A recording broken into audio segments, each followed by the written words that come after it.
Hola, ¿qué tal? Buen día a todos y a todas las personas que se están conectando a través de las redes sociales de manera virtual a nuestra Semana de la Tanatología 2025. Les saluda Omar Garza Tanatólogo, presidente de la Fundación de Adiós mi barco de papel. Queremos hacerles una invitación para que se queden dentro de esta semana, para que consulten todas las actividades entre ponencias, conferencias y entrevistas que tenemos con especialistas para que puedan agendar aquellos que son de su interés y puedan obtener mayor información sobre los procesos tanatológicos. Bienvenidos desde hoy, lunes 16 de junio, hasta el viernes 20 de junio, a esta serie de conferencias, a esta serie de entrevistas y actividades que forman parte de la Semana de la Tanatología de este año 2025 y por supuesto que llega a ustedes a través de la Fundación de Adiós mi barco de papel. Estaremos explorando de manera profunda aquellas esferas más importantes de la tanatología, como lo son la esfera médica, la esfera psicoemocional, la esfera educativa y también la esfera espiritual. A todos los profesionales que el día de hoy dedican su vocación a la salud o a la salud emocional, queremos agradecerles su gran labor. Queremos agradecerte a ti si estás dentro de esta semana de la tanatología para encontrar mayor información para apoyar a ese amigo, a esa amiga o a ese familiar cercano que está pasando por un proceso de duelo.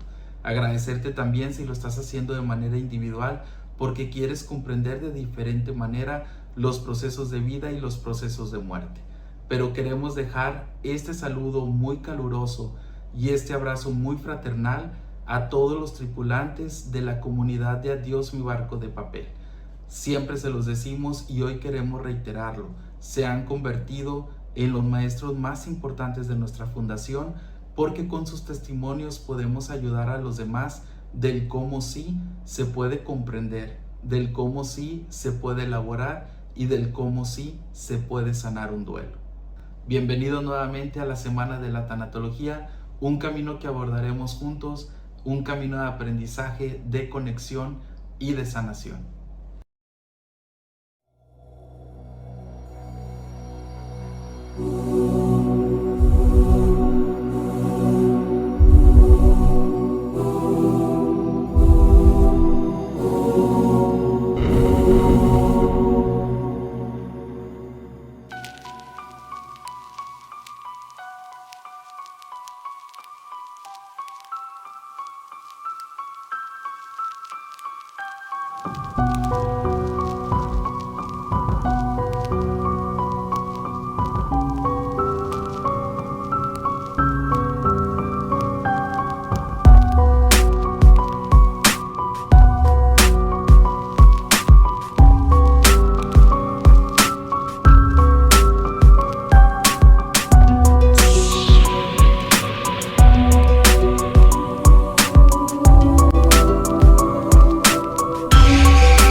Muy buen día tengan todos ustedes. Hoy nos encontramos en la Semana de la Tanatología en esta gran plataforma. Adiós, mi barco de papel. Mi nombre es Reina Rodríguez y estoy feliz de ser parte de esta gran tripulación. Y nos encontramos hoy en la semana con unos temas súper interesantes, súper importantes.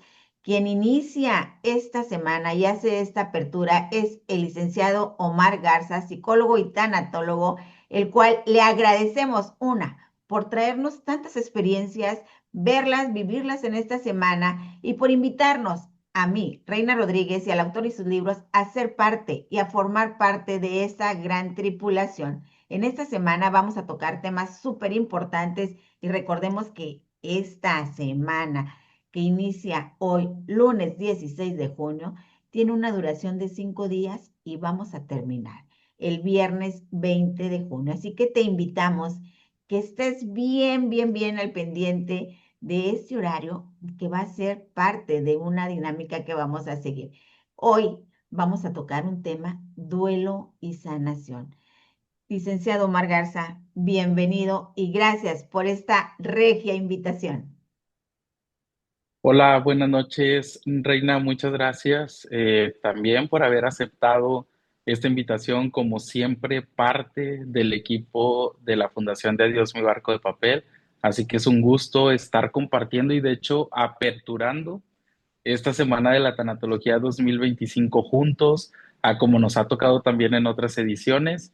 Y bueno, pues ahora, como le decías, con este tema muy importante de duelo y sanación en tiempos de vacío y violencia. Este es un tema súper interesante y súper importante, pero ¿por qué en esta semana este es el tema principal o este es uno de los temas que se va a abrir esta semana? Duelo y sanación, el reto en tiempos de vacío y violencia. ¿Por qué iniciar esta semana con este gran tema? Gracias, Reina, por esta pregunta y porque esto nos va a ayudar a poder poner un poco en contexto a las personas que tanto ya son parte de nuestra fundación, a las cuales de hecho les mandamos un abrazo y les agradecemos que sigan siendo parte de esta tripulación del barco de Adiós, mi barco de papel, y que están pasando por un duelo actualmente, o incluso también a las personas que se conectan por primera vez a un evento de nuestra fundación, o incluso a los profesionales que también en ocasiones hemos visto que se conectan para obtener mayores recursos para poder atender ya sea a sus pacientes o poder tanatoeducar. Y bueno, el día de hoy, ¿por qué agregar el tiempo de vacío, el tiempo de violencia a la parte de sanación y duelo? Bueno, es algo que consideramos como importante que empiece a tener visibilidad en todos los grupos tanatológicos, en la parte del estudio de tanatología, y justo hace esta aportación por lo que estamos viviendo actualmente. Es decir, la tanatología tiene que dar algunos pasos, a lo mejor agigantados, a la tanatología tradicional para convertirse en una tanatología más contemporánea, donde es lamentable, pero a final de cuentas tenemos que tomar en cuenta las desapariciones forzadas, un tema que al menos aquí en nuestro país como México está en auge en estos momentos, algo que no se le ha podido poner un alto todavía, las situaciones de guerras que estamos viendo a lo mejor a nivel mundial. En eso podemos tal vez estar un poco exentos por el momento en el país de México, pero sabemos que esta comunidad ha llegado a nuevas fronteras, hay personas de otros países que también nos ven, entonces hay que agregar a esta semana de la tanatología estos enfrentamientos como las guerras o a lo mejor bélicos que lo podemos ver en cuestión de cárteles dentro de México, y también estos desastres naturales que en esta última década nos han sorprendido por mucho y que son causados por esa pérdida del planeta a como lo conocíamos anteriormente, causados por el calentamiento global, o vemos también incluso crisis humanitarias, a lo mejor por hambre, por huelgas o por otras situaciones en algunos países, y también hablar de esta epidemia del suicidio que se está dando por falta de empatía, por falta de comprensión, por esa situación de vacío, y que al final de las cuentas está creando un trauma colectivo en toda la sociedad. Es decir, años anteriores, lo podrán saber las personas que nos veían constantemente, todo estaba relacionado a la nueva pandemia, estaba relacionado a los síntomas post-COVID, pero actualmente todo el mundo se está transformando, nosotros estamos en completa transformación en todo momento, y hoy en día hay que abrirle la puerta a estos temas que empiezan a ser ya tomados por la tanatología. ¿Cuánta importancia tienen los temas y cómo va cambiando todo? Siempre nos vemos afectados por situaciones o factores que están pasando, pero hoy retomar o tomar el control bajo duelo y sanación, qué tanta importancia o cuál importancia tiene para nosotros. Hay una cosa súper importante. ¿Cuáles son los principales retos que enfrenta una persona doliente? Y esto es al perder a un ser querido y si existe alguna diferencia entre esas pérdidas o entre ese dolor por muerte, una muerte natural o por una muerte que ha sido ocasionada por situaciones violentas. Gracias, Reina, por esta pregunta también porque nos apertura un poco más el panorama. Primero, poder identificar que la Semana de la Tanatología y que este programa debe de ser tomado para pérdidas en general. Muchas veces me ha tocado, tanto en el consultorio o en algunas conferencias, que las personas me preguntan, oye, Omar, perder algún objeto, perder el dinero, perder algún negocio, perder un amigo o una amiga.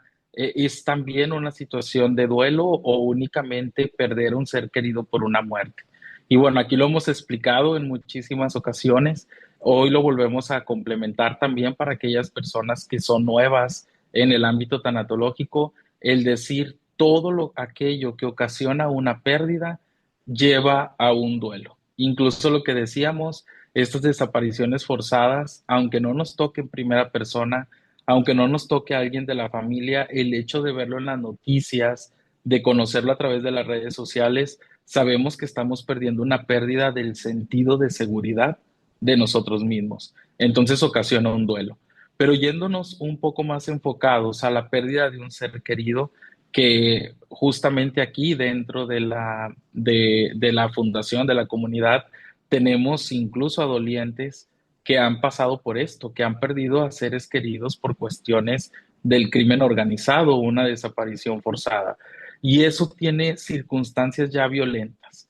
Aquí lo primero que hay que hacer es saber que hay duelos normalizados que podemos hablar que son estos ocasionados por a lo mejor una muerte natural y algunos duelos incluso complicados que por sí solos se pueden categorizar así desde el inicio, desde que se sabe que fueron ocasionados por un acto violento, a lo mejor como los que ya los dije, enfrentamientos, un crimen a mano armada, a lo mejor una situación de desaparición forzada, entre muchos otros. Eso ya lo hará una circunstancia más complicada porque viene a través de la violencia.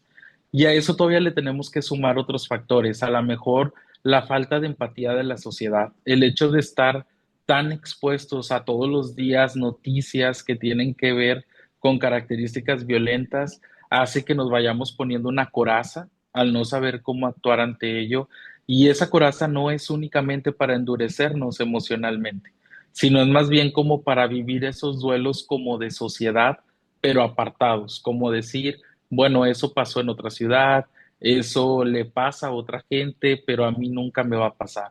Y esa falta de empatía de la sociedad genera un principal reto para aquellas personas que sí están viviendo, esas familias que están viviendo esas pérdidas de manera pues como tal, ¿no? Pueden ver que la sociedad a lo mejor no está empática y no está cercana a ellos. Y claro, se genera un trauma colectivo. Ese trauma colectivo de no queremos que nunca una situación de esas llegue a nuestras vidas, pero ¿qué sucede cuando sí? ¿Qué sucede cuando sí llega a esa situación? Y eso lo hace un poco más complicado. Entonces, ¿qué retos podemos encontrar dentro de la tanatología y como sociedad? Es ser más empáticos ante los demás que están pasando por una pérdida. ¿Y cómo podemos, a lo mejor ahorita dejando una escala muy rápida, saber qué tan complicado alguien cercano a nosotros está viviendo un proceso de duelo?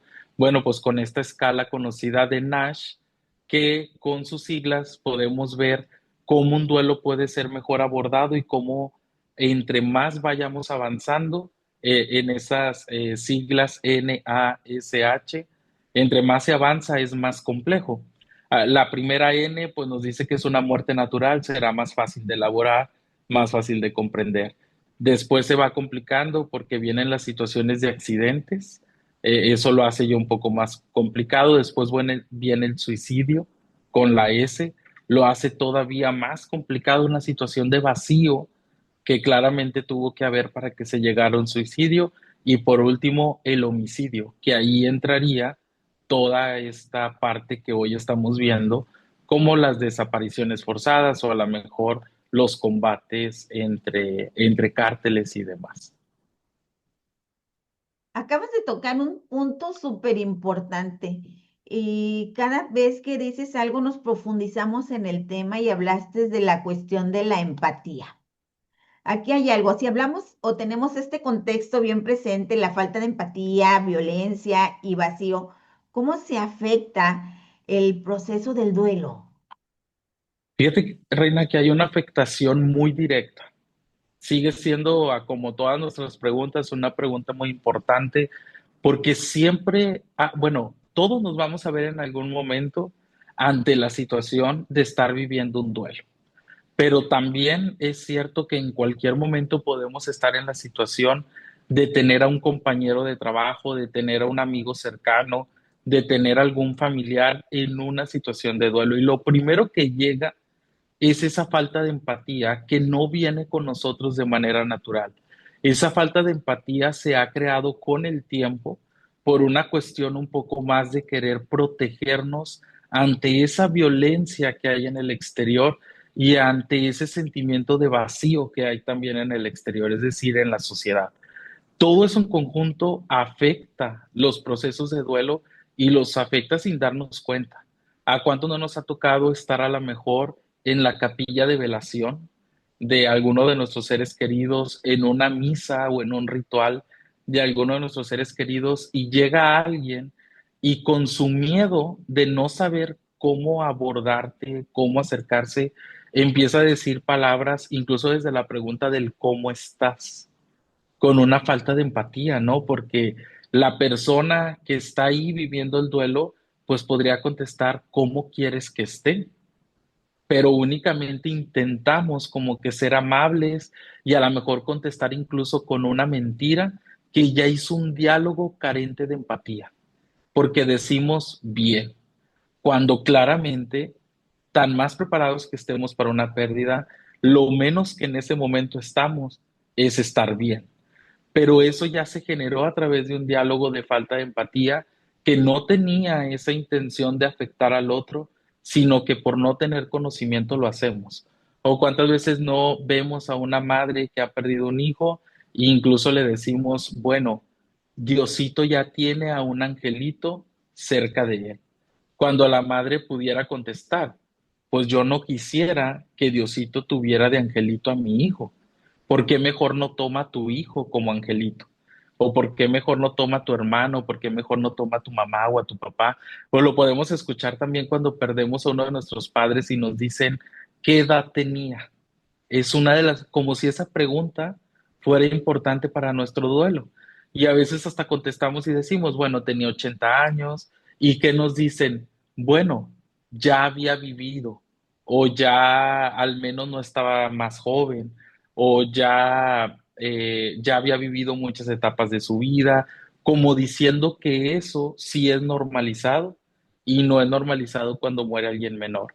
Pero esa falta de empatía lleva a desconectarnos que a esa persona que le estamos diciendo eso realmente está perdiendo sí a su papá o a su mamá que hoy en día tienen 80 años, pero al igual están perdiendo a su papá de 50 años, a su papá de 40 años, a su papá que tuvieron a los 30, a los 20. No hay edad para sentirnos huérfanos, no hay edad para sentirnos abandonados cuando tenemos algún tipo de pérdida. Pero esa violencia que hay tanto en el exterior crea un vacío que para no querernos acercarnos a él, lo que hacemos lejos de buscar tanatología para estar informados es como apartarnos de esos temas y lo único que decimos es, Dios, ayúdanos a que mi familia siempre esté bien. Y pensando que bajo esa premisa vamos a lograr que el duelo nunca llegue a nuestras puertas, pero sí que en el camino podemos afectar a los demás por esa falta de empatía. Por eso es, digo, haciendo un agregado en esta pregunta que me haces, Reina, y que veo muy importante, ese es uno de los objetivos de crear año con año la Semana de la Tanatología, porque no es exclusiva para personas dolientes, sino que acercamos a la gente que aunque no tenga un duelo, se tanatoeduque de una vez para poder tener ese crecimiento personal y espiritual a la vez. cómo hablar de esta empatía, muchas de las veces, y lo decías ahorita, es importante. Nosotros llegamos a ser partícipes de situaciones de este estilo. Pensamos que haciendo una pregunta de estas, ¿cómo estás? Ya Dios se lo llevó, Dios tiene un angelito. Pensamos que son preguntas ad hoc y sin embargo traen un trasfondo y que a veces el doliente si te contesta de una manera como lo siente en ese momento, pues no nos deberíamos de sentir agredidos. Sin embargo, como que una pregunta mal hecha, nos va a dar una respuesta a lo mejor del mismo estilo. Y ahí estoy súper de acuerdo en Tánato, educar con tiempo. No sabemos en qué momento lo vayamos a tener que emplear lo que hemos aprendido, pero sí es importante empezarlo a manejar con tiempo para estar preparados y saber cómo vamos a contestar el día que a nosotros nos toque o cómo vamos a preguntar o cómo vamos a decir algo el día que tengamos que asistir a uno de estos eventos. Aquí hablamos de todo esto que está pasando, pero ¿cuáles son las etapas del duelo y cómo se manifiestan emocionalmente? Yo sé que cada uno es muy diferente, pero ¿cuáles son esas etapas del duelo y cómo se manifiestan emocionalmente?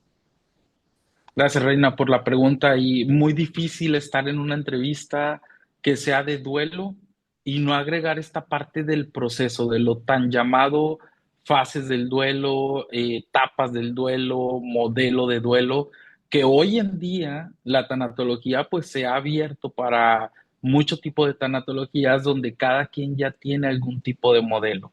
Pero incluso en ese vacío, en esa violencia, que se ha generado a través del tiempo, a través de décadas en la tanatología, podemos encontrarnos a muchos dolientes que nos dicen, es que a mí no me encasilles en una etapa, no me encasilles en una fase. Esto ha hecho incluso que muchos modelos hayan tenido que reinventarse y tener que decir, a lo mejor como el más conocido de Elizabeth Kubler-Ross, el tener que decir que el modelo es más como una sopa de espagueti y que no se vive en fases consecutivas, sino que se puede empezar por la etapa final y luego se puede regresar a otra. Pero esto a final de cuentas es una cuestión de ese vacío, de esa falta de conocimiento, esa falta de conexión espiritual, esa falta de conectarnos con el quiénes somos y hacia dónde vamos. Pero ahorita que haces esta pregunta y para poder dejar una base sobre cuáles son esas fases de duelo que las personas pueden toparse, incluso los dolientes que en este momento están pasando por ello, y por eso es que no dejamos esta pregunta fuera. Pues bueno, vamos a hablar de un modelo que este modelo sí lleva unas fases consecutivas porque trata de elaborar tareas que tenemos que hacer cuando hemos caído en una pérdida. Y esto a final de cuentas es a base de muchos testimonios de esas personas que anteriormente ya cayeron en duelo y que hoy en día han regresado de ese proceso de duelo y nos dicen el cómo lo vivieron. Y bueno, vemos que muy al inicio, cuando el duelo acaba de comenzar, la persona cae automáticamente en un shock y en una etapa como de mucho aturdimiento. Las personas te lo dicen en el consultorio, oye Omar, lo que sucede es que yo sentía que estaba como que sin los pies en la tierra, como si caminara un poco flotando, como si hubiera perdido un poco la visión porque no podía concentrarme en las imágenes que estaba viendo o veía todo como a blanco y negro o este tipo de que sucede como un poco de estar mareado, de que volteas y como que la imagen llega un segundo o 2 segundos después. Toda esa parte es un shock, es un aturdimiento y emocionalmente se ve o lo puedes tú sentir como un no sé si lo que estoy viviendo es real o incluso no sé si el mundo está siendo real o está siendo irreal en este momento, muy ocasionado por toda esta parte de trauma también, porque la noticia regularmente es sorpresiva, nadie está esperando la muerte de un ser querido, por más preparados que intentemos estar. Entonces, emocionalmente se vivirá eso al primero, un shock y un aturdimiento. Pero con el tiempo eso durará algunas semanas, en ocasiones puede durar también meses, pero con el tiempo vamos avanzando a una segunda fase que podemos llamar como evitación y negación.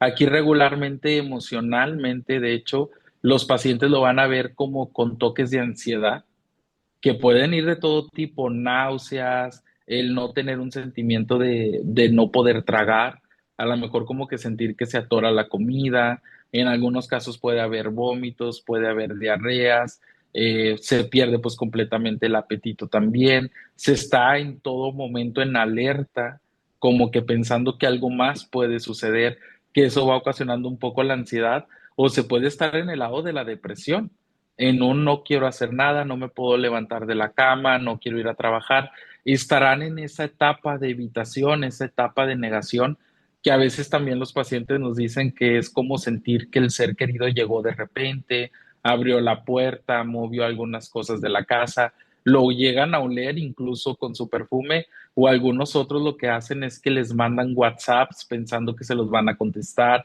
o incluso les hacen llamadas por el celular para al menos poder escuchar su voz a través de quien contesta el buzón de voz. Toda esa parte será esta etapa donde estamos evitando y negando lo que ha sucedido.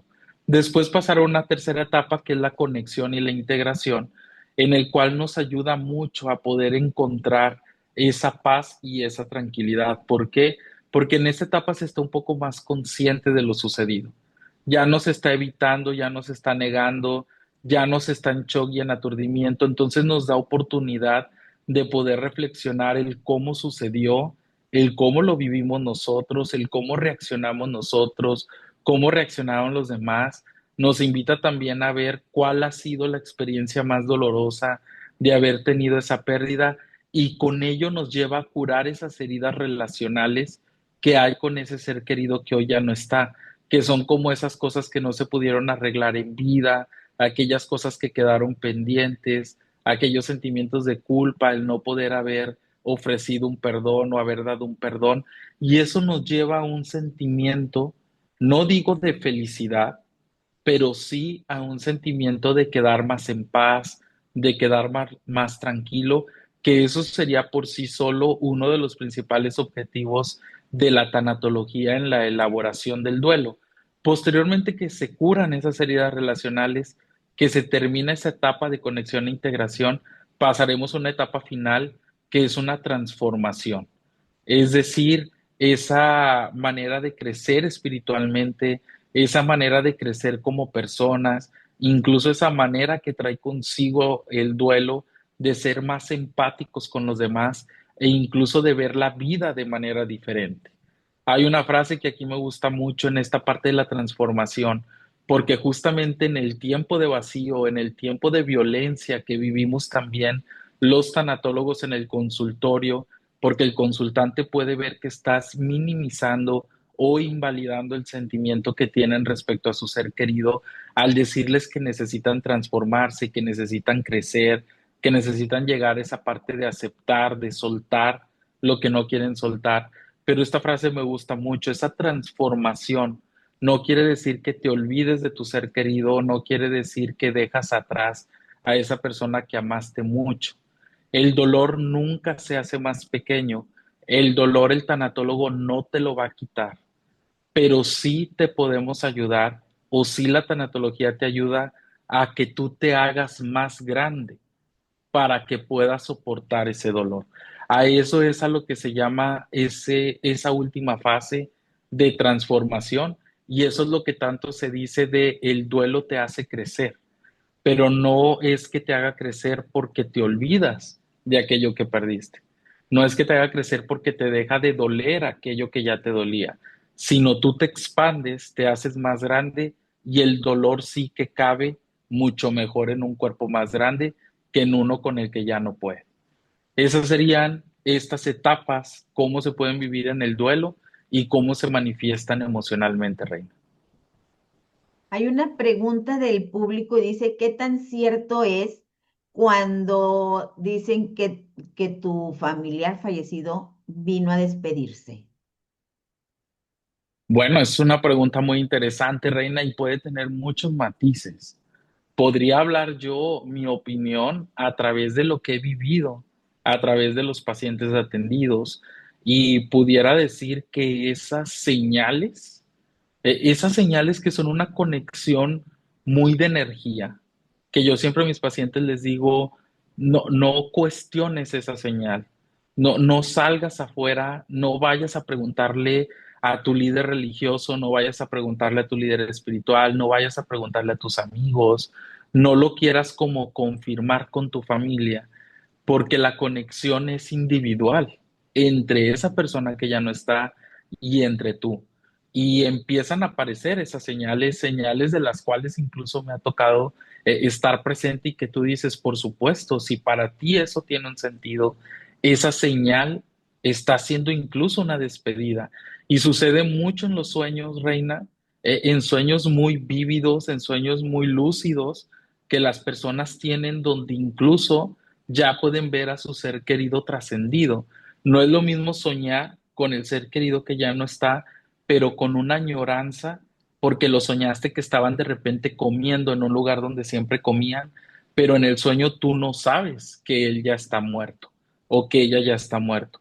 Muy diferente cuando tú sueñas dándote permiso de que tú llegas a otro lugar donde lo encuentras, porque tú dentro del sueño sabes que tu ser querido ya no está en tu plano. Eso podría tomarse como una despedida y algo muy maravilloso que sucede en muchos de los duelos. Como una pregunta nos lleva a la otra, ¿eh? Porque hay gente o habemos personas que muchas de las veces no podemos eh, superar pérdidas y muchas gentes pues son tan muy o preparadas para poder superar esas pérdidas. ¿Y qué factores influyen cuando esto no ocurre?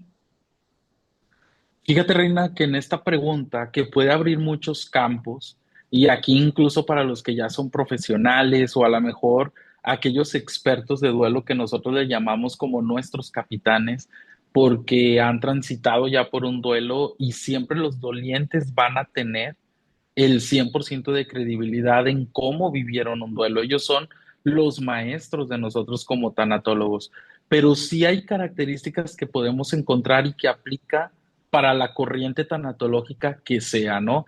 La tanatología espiritual, la tanatología humanista, la transpersonal, el trabajo de duelo en los cognitivos conductuales, y es que la historia de cada persona tiene mucho que ver cómo vivió su primera pérdida, es decir, cómo fue su escena fundante cuando se enteró de que había muerte en la vida, que regularmente esta escena fundante está en las etapas de pequeños, ¿no? Como a los 8 o 14 años, entre esa edad.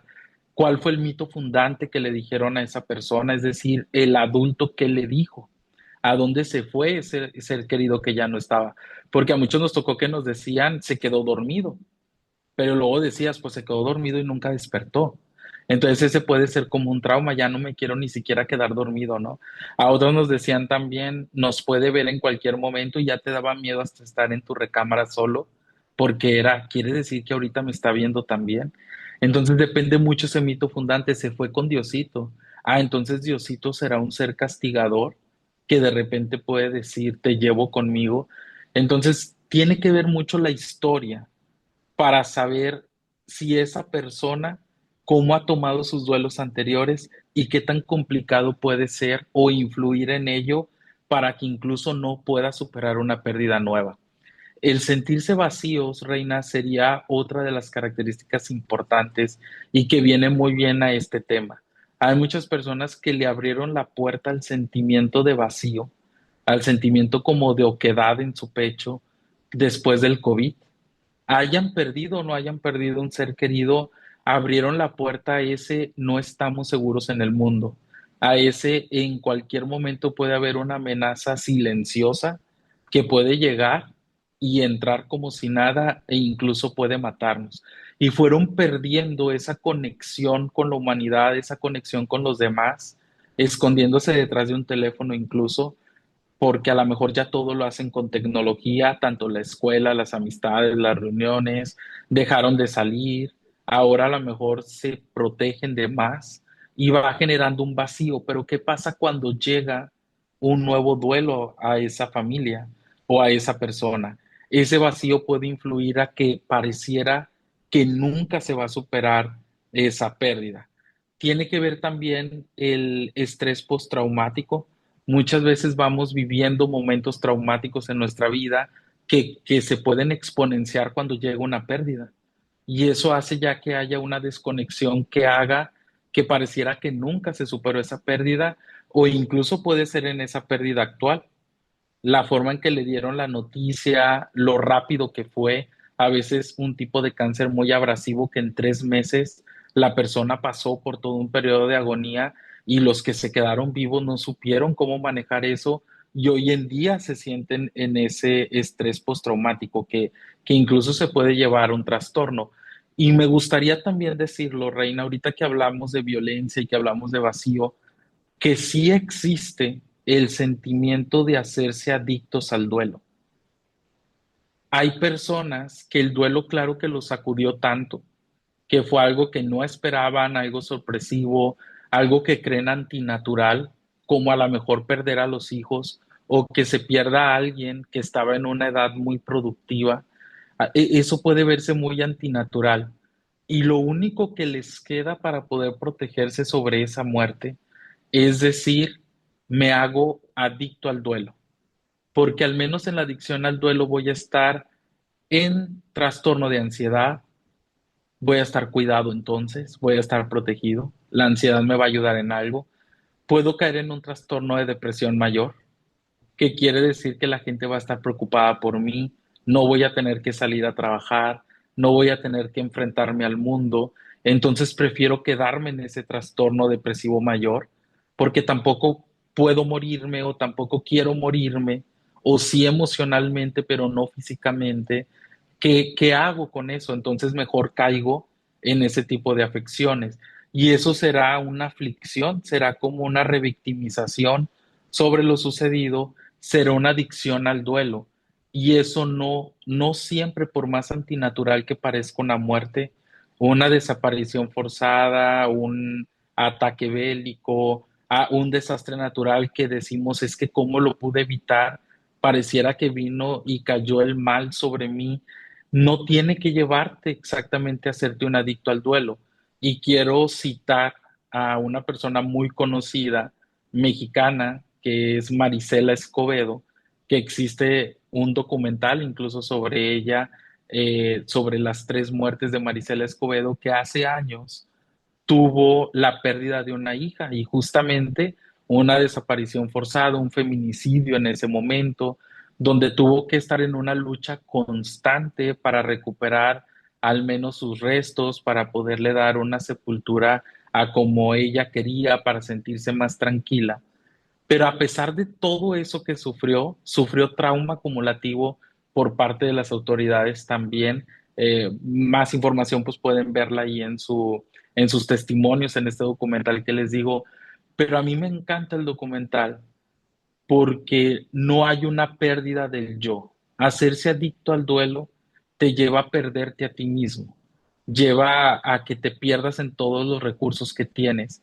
Y ella, en los primeros 2 minutos de ese documental, hace toda una explicación de lo que le ha pasado, pero dice, le he perdido el miedo a todo, le he perdido el miedo incluso a la muerte, y le agrega, le he perdido miedo a la muerte, que es lo peor que me podría suceder. Y esto viene de palabras de una doliente que ha perdido un hijo, que ha perdido lo que muchos dolientes nos han dicho a nosotros, que es lo peor. Pero ella nunca habló de que prefiriera estar muerta.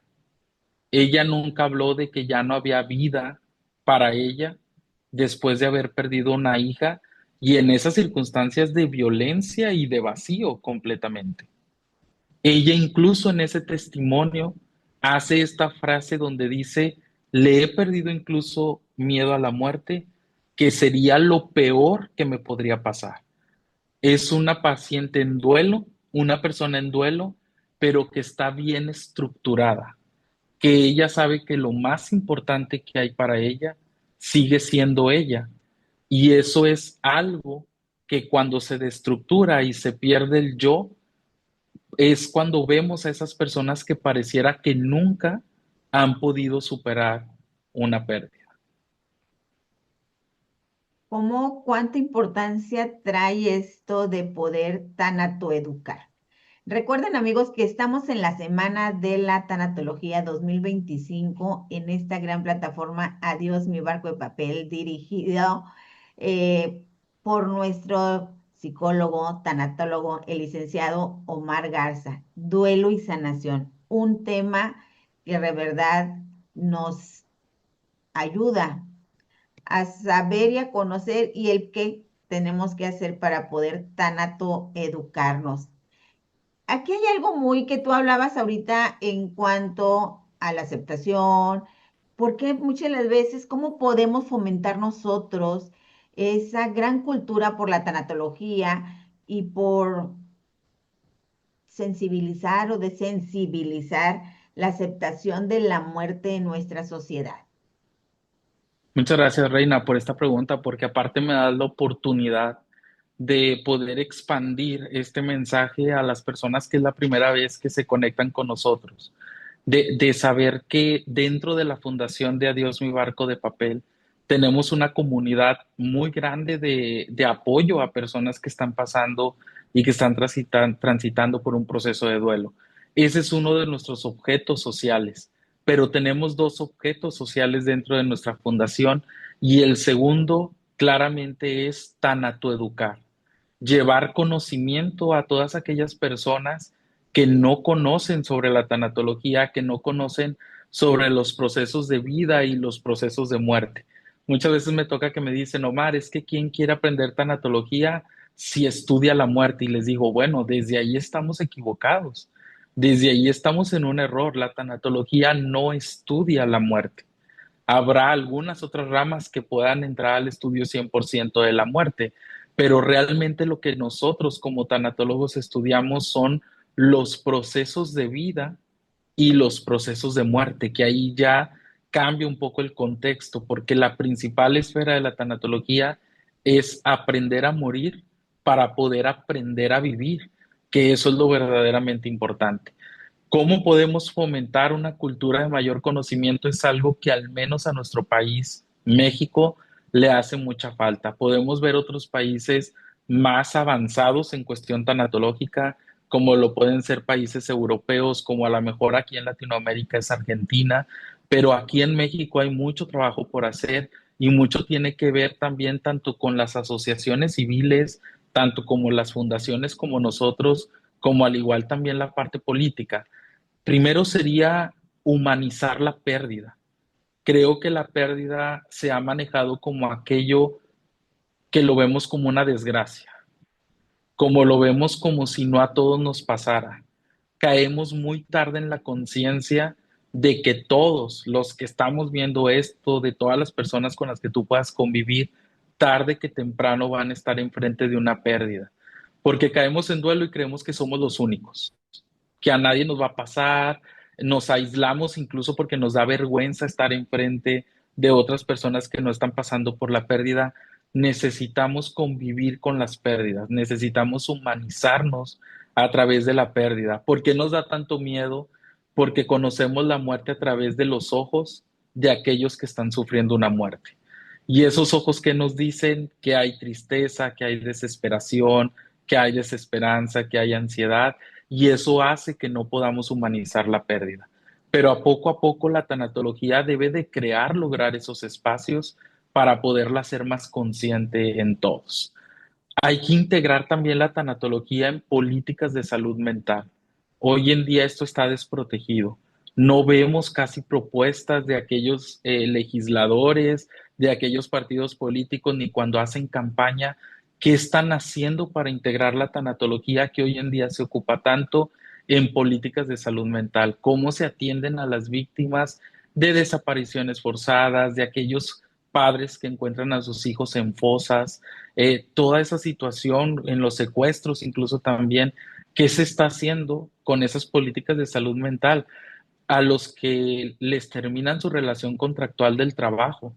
¿Qué política hay para que la empresa que está terminando esa relación de trabajo pueda acercarte a un tanatólogo para que pueda cerrar de manera eficaz y no traumática ese despido?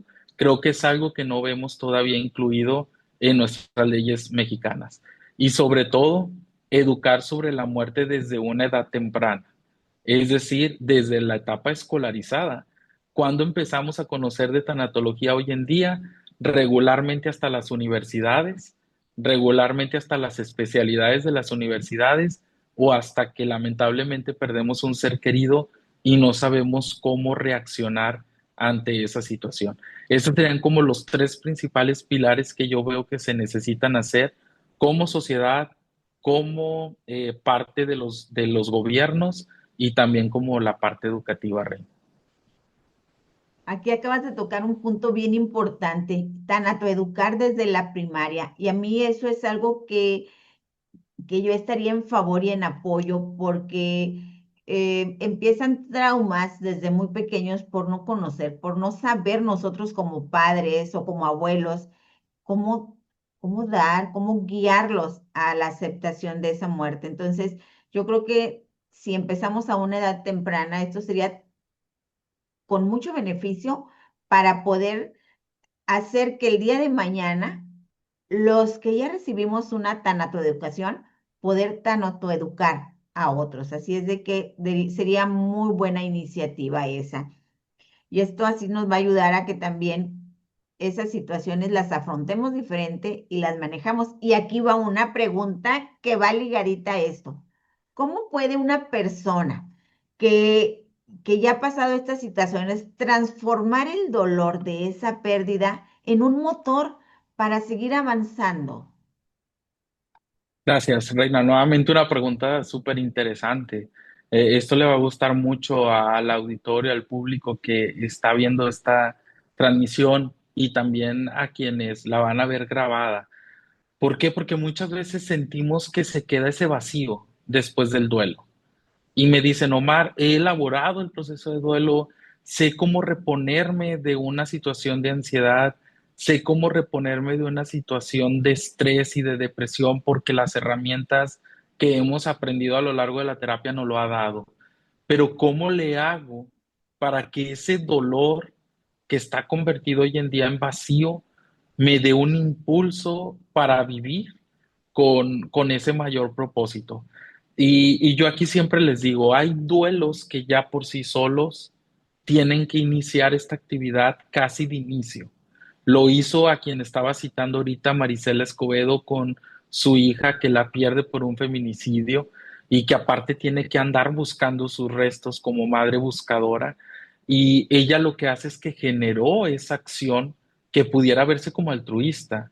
Alza su voz, pero a la vez estaba alzando la voz por todas las demás mamás o por todas las demás familias que estaban pasando por lo mismo. Forma un colectivo de búsqueda que incluso recorrió gran parte del país, haciendo esta marcha, no únicamente quiero encontrar a mi hija, sino un alcemos la voz para que encontremos a todas nuestras hijas o a todos nuestros seres queridos que ya no están. Creo que el primer tip, por así llamarlo, de esa primera forma que yo les daría a quienes sienten que no han podido transformar su dolor es transfórmelo, hay que transformarlo en una acción altruista. Llevar comida a los hospitales, atender a lo mejor un asilo, atender a lo mejor en cuestión, según lo que tú sepas hacer, a lo mejor eres médico, pues en atención médica a personas vulnerables que no tengan la capacidad a lo mejor económica para pagar. Si trabajas en la salud mental, atendiendo con escucha a personas que lo necesitan o generando estas acciones a como cada quien vea que lo puede realizar. Pero ese sería el primero. También los invitaría a que busquen su visión. No es lo mismo tener una misión de decir quiero conseguir dinero, quiero conseguir una casa, viajar, conseguir un trabajo. Eso se quedará únicamente en trabajar por una misión. Pero lo que realmente te conecta con la parte espiritual, con una conciencia plena de todos, te conecta con la naturaleza incluso de nuestro planeta, de nuestra vida, de esto que estamos viviendo, es una visión. Busca esa visión, ese por qué trabajar, pero que todos los días te deje lleno, que te deje lleno de esperanza, lleno a seguir continuando incluso a pesar de la pérdida que el día de hoy tienes.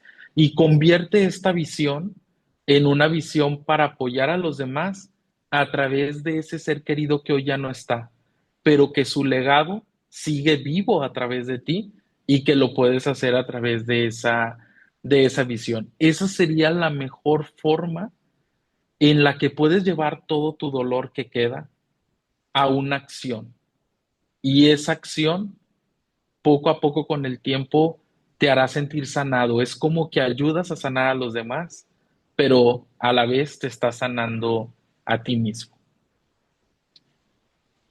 Estamos casi a punto de terminar esta gran charla, esta gran conversación. Y recuerden que esta semana estamos en la Semana de la Tanatología 2025, dirigida por su capitán, el licenciado Omar Garza, psicólogo y tanatólogo, quien está ahora sí que tripulando y sacando todas sus banderas para que todos podamos ser tanatoeducados. Aquí hay algo que me gustaría cerrar y poderle preguntar.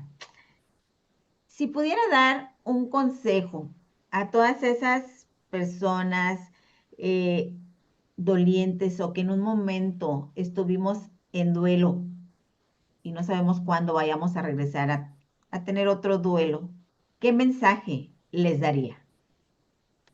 Muchas gracias, Reina. Bueno, pues dar un mensaje a personas en duelo es algo que a través de mi experiencia me he dado cuenta que es algo muy complejo. Es algo de lo más difícil que podemos hacer los tanatólogos porque estamos frente a personas que han perdido lo que más querían. Estamos frente a personas que sienten que lo han perdido todo. Estamos frente a personas que incluso no encuentran consuelo ya ni en su religión, ni en su líder espiritual, no encuentran consuelo ni en su red de apoyo, con sus amigos, con su gente más cercana. Y que tú, como un tercero, que a veces es la primera que ves que te ven, puedas darle un consejo, se convierte en un reto bastante importante. A través del tiempo, yo entendí que la mejor manera de poder dar esos mensajes a esas personas que están pasando por un proceso de duelo en este momento fue hablándoles con transparencia, fue hablándoles con naturalidad y fue hablándoles a través de la experiencia. Y no a través de la experiencia propia, no a través de esa experiencia que nos dan las aulas, no a través de esa experiencia que te da un certificado, que te da un diploma o que te da un título sobre la materia, sino hablándoles a través de la experiencia que hoy en día tenemos, de tantos tripulantes que tenemos dentro del barco de Adiós, mi barco de papel, de tantos dolientes atendidos, en el cual lo que yo les pudiera decir es, el duelo es algo por sí solo ya bastante aterrador. El duelo por sí solo va a ser bastante abrumador. El duelo no llega a tu puerta y te dice, hola Omar, quiero entrar, invítame a tu sala porque llegué. No se presenta contigo y te dice, soy el duelo y aquí están todas mis características, conóceme. El duelo simplemente sucede. Llega la pérdida y desde el segundo uno llegará el duelo. Tardará tiempo en el que tú te decidas a tomar acción sobre el duelo para comenzar lo que llamamos proceso de duelo o elaboración del duelo. Pero este mensaje va más a decirles, hay esperanza, hay luz al final del túnel. Por más difícil que esto parezca hoy, no debe de convertirse en un laberinto sin salida. Debe de convertirse más en una llamada a la acción, en decir, hola Omar, hola tanatólogo, hola tanatóloga, estoy aquí porque me sucedió esto y no sé qué hacer, o no sé cómo hacerle, o no sé cuáles son las mejores recomendaciones. No tienes por qué vivirlo solo, no tienes por qué vivirlo en aislamiento, se necesita solicitar ayuda. ¿Y cómo podemos decirte que sí hay salida y que no pareciera como Omar lo está diciendo porque a lo mejor no lo ha vivido? O Omar lo está diciendo desde el desconocimiento porque nunca ha perdido un hijo o porque nunca ha perdido una hija.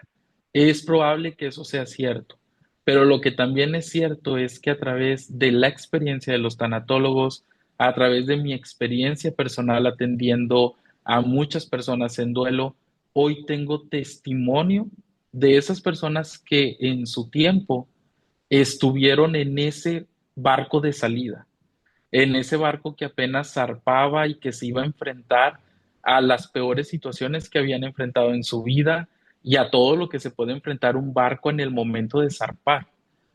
Y esas personas, Reina, y para todos los que están escuchando esto, hoy en día ya han vuelto. Esas personas ya pasaron por todo aquello que pensaron que no iban a poder, por todo aquellos que les atemorizaba y que les daba miedo, ya tomaron su ruta de regreso y hoy en día han regresado a Puerto Seguro para decirnos, Omar, sí se puede. Y base ese testimonio es que hoy en día comparto ese mensaje para decirle a quienes están apenas zarpando que va a ser un camino doloroso, va a traer muchos retos, pero que con certeza se dice, sí se puede. Gracias, gracias, gracias, licenciado, por estar aquí, por hacernos partícipes de esta gran tripulación. Gracias a nuestro capitán, el licenciado Omar Garza, y a esta gran tripulación en Adiós, mi barco de papel. Muchas gracias también a ti, Reina, y muchas gracias a todas las personas que se conectaron a este primer programa, a esta primera entrevista. Decirles que traemos más de 12 programas en estos días de este lunes 17 hasta el viernes 20, en el cual van a haber conferencias, van a haber entrevistas, especialistas en la materia. Estamos tocando las esferas de la tanatología por completo en esta ocasión. Recuerden unirse a nuestras redes que ya estuvieron apareciendo aquí durante el programa y aparecerán ahorita también para que puedan consultar el programa completo y que no se pierdan ese programa que requieren ver. Y estamos seguros que yo les digo, prepárense, porque van a ser un par de horas en el cual no vas a querer ni moverte. Todas nuestras charlas, todas nuestras pláticas de estos expertos, de estos grandes diseñadores de la tanatología, nos traen para ponernos activos, tanatoeducarnos y vamos a aprender mucho de ellos. Gracias, licenciado, por hacernos partícipe al autor y sus libros de esta gran semana de tanatología, Tanatología 2025. Gracias. Muchas gracias, Reina.